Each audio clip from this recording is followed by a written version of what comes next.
अभी आपको मालूम है कि 3 दिन पहले यहाँ पे एक वीडियो वायरल हुआ था जिसमें आरोप लगाया गया था कि उसका बेटा किसी के प्रलोभन में या ज़बरदस्ती कन्वर्ट हो गया है। इस्लाम धर्म स्वीकार कर लिया है उसने और ये सभी लोग उसके चक्कर में कन्वर्ट हुए जा रहे हैं। इसके पीछे भी पूरी प्रॉपर्टी है। नमस्कार दोस्तों, आप देख रहे हैं आपकी खबर राजनीति और मैं हूं आपकी होस्ट आरुषि।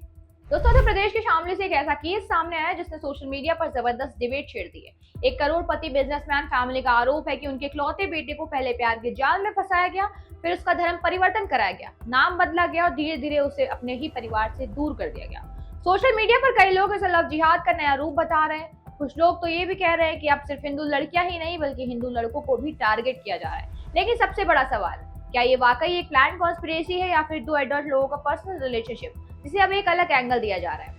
आइए जानते हैं पूरा मामला। रिपोर्ट्स के मुताबिक शामली के दयानंद नगर के रहने वाले आयुष मलिक एक बड़े दवा व्यापारी के इकलौते बेटे हैं। लगभग 5 साल पहले आयुष ने एक जिम ज्वाइन किया था। वहां उसकी मुलाकात जिम ट्रेनर चांदनी कुरैशी से हुई।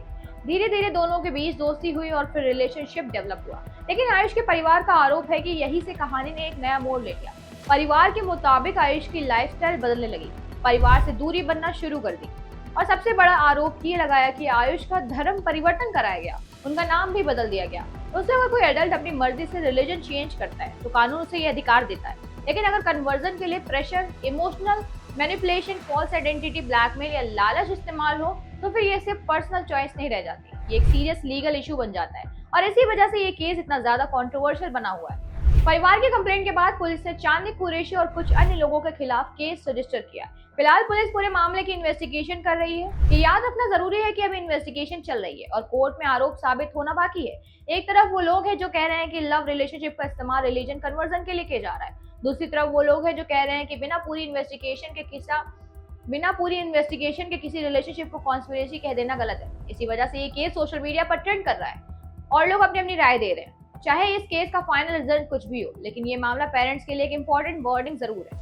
आजकल के डिजिटल एरा पहले से बहुत अलग है। Instagram, Facebook, Snapchat, dating apps और ऑनलाइन फ्रेंडशिप्स लोगों के डिसीजंस को इन्फ्लुएंस कर रही है। इसलिए सिर्फ बेटियां ही नहीं, बेटों पर भी ध्यान देना उतना ही जरूरी है। पेरेंट्स को अपने बच्चों के साथ कम्युनिकेशन स्ट्रॉन्ग रखना चाहिए, उनके मेंटल हेल्थ, उनके फ्रेंड सर्कल, उनकी लाइफ डिसीजंस को समझना चाहिए। फिलहाल सच क्या है ये सोशल मीडिया डिसाइड नहीं करेगा, ये पुलिस इन्वेस्टिगेशन और कोर्ट के सामने आने वाले एविडेंस डिसाइड करेंगे। लेकिन इतना जरूर है कि शामली का ये केस एक बार फिर religion conversion, personal freedom, family rights और सोशल रेस्पॉन्सिबिलिटी जैसे मुद्दों को नेशनल डिबेट के सेंटर में ले आया है। अब आप हमें कमेंट करके बताइए कि क्या आपको लगता है ऐसे केसेस में पूरी पुलिस इन्वेस्टिगेशन का इंतजार करना चाहिए या फिर आपको लगता है कि कन्वर्जन से जुड़े कानून और सख्त होने चाहिए।